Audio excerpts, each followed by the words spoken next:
तो गाइस शुरू करते हैं अपना दूसरा वीडियो जो कि है मिडिल वेट मैन इवेंट होने वाला है दो सुपरस्टारों के बीच में।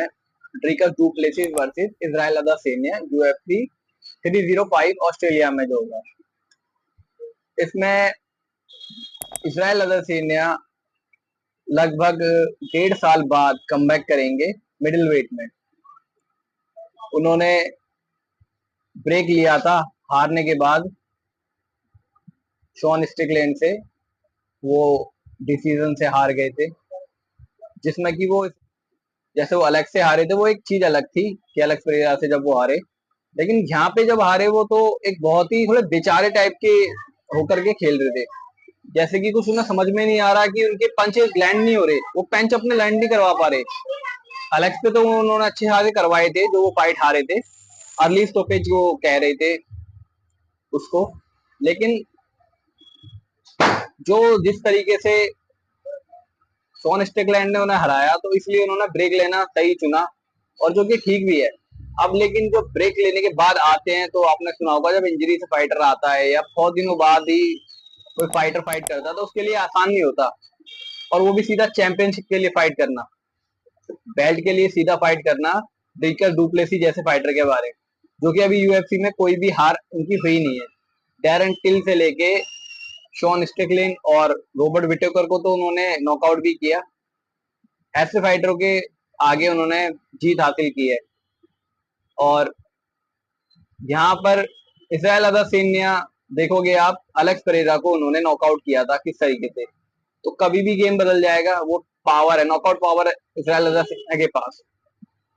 लेकिन आप अगर देखोगे तो इजराइल अदासेनिया अब शायद मिडिल वेट में फिट नहीं बैठते, क्योंकि ये डिवीजन अब जा कहाँ रहा है, वो आ रहा है दौर बो निकल और हमदर्द चिमाएव जैसे फाइटरों का। इजराइल अदासेनिया की एज भी हो गई है, तो अगर यहाँ पर वो हारे 50-50 है।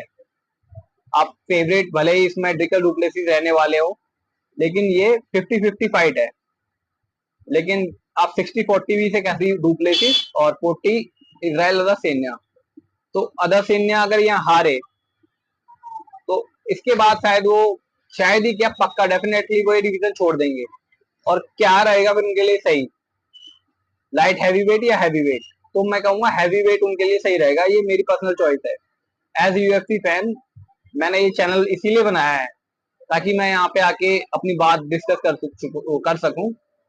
इस चैनल को बनाने का यही पर्पज है कि कहूँ तो यूएफसी एक ऐसी चीज है जहाँ बहुत ही अच्छा लगता है उसे देखना, उसके बारे में बात करना। तो मेरे आसपास कुछ ऐसा है नहीं जो जिससे मैं इस बारे में बात करूँ। तो वापस वीडियो पर लौटते हैं। तो लाइट हैवी वेट उनके लिए कठिन रहने वाला इसलिए भी है क्योंकि वहां पर मैगोमैदो एंक्लाइव जैसे फाइटर हैं जो यंग फाइटर हैं और एक चैंपियन की भूख लेकर के वो आ रहे हैं। वो फाइटर अलेक्स पेरेरा पे भी भारी पड़ सकते हैं। तो वो डिवीजन मैगोमैदो एंक्लेव के लिए है, या तो अभी एलेक्स पेरेरा मैगोमैदो एंक्लेव यही दोनों डोमिनेट करने वाले हैं।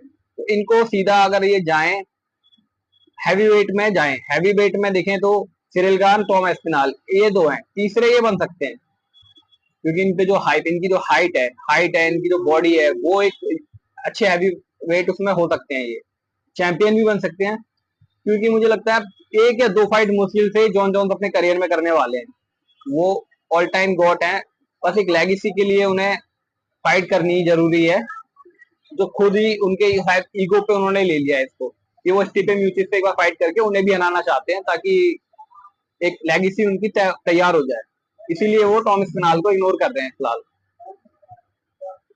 जैसे ही जॉन जोन्स संन्यास ले लेंगे रिटायरमेंट लेने के बाद, या हो सकता है टॉम स्पिनाल से वो फाइट हार जाए, अगर होती है तो टॉम स्पिनाल से उनकी फाइट, टॉम स्पिनाल के सीधा डायरेक्ट फाइट भी यूएफसी करा सकती है इजराइल अदासेनिया की। इजराइल अदासेनिया से अगर फाइट होती है तो एक बहुत अच्छी फाइट होगी और वे उनके लिए डिवीजन भी बढ़िया रहेगा क्योंकि उनकी एज भी आप देखो तो 36 से भी ऊपर हो गए हुए, जो कि एक अब मिडिल वेट जैसे उसमें उनकी बॉडी शेप में नहीं रह सकती है। एक उम्र होते है, एक जमाना होता है, जैसे कि कभी कॉर्नर मैग्रेगर का और खबीब का जमाना हुआ करता था लाइट वेट में, वेल्टर वेट में कभी कुमार उस्मान का हुआ करता था। एक बार चैंपियनशिप गंवाने के बाद कम से कम इसराइल अदेसाया को दोबारा तो मिली थी अलग से, उमर उस्मान को तो वो भी नसीब नहीं हुआ। तो वो ये टाइम होता है, अब वो टाइम चला गया है मेरे हिसाब से इसराइल अदेसाया का मिडिल वेट से। 17 तारीख को फाइट है, टाइमिंग आपको पता ही है, 8:30 बजे से इंडिया में शुरू हो जाता है। सोनी लिव ऐप पर आप देख सकते हो, फ्री जियो टीवी पे देख सकते हो। तो ये खाली मुझे यही फाइट देखनी है इसमें, मैं अगर अपनी बात करूं तो, क्योंकि गैमरोट वाली फाइट की और इनके फाइट के अलावा कोई भी खास फाइट कुछ है नहीं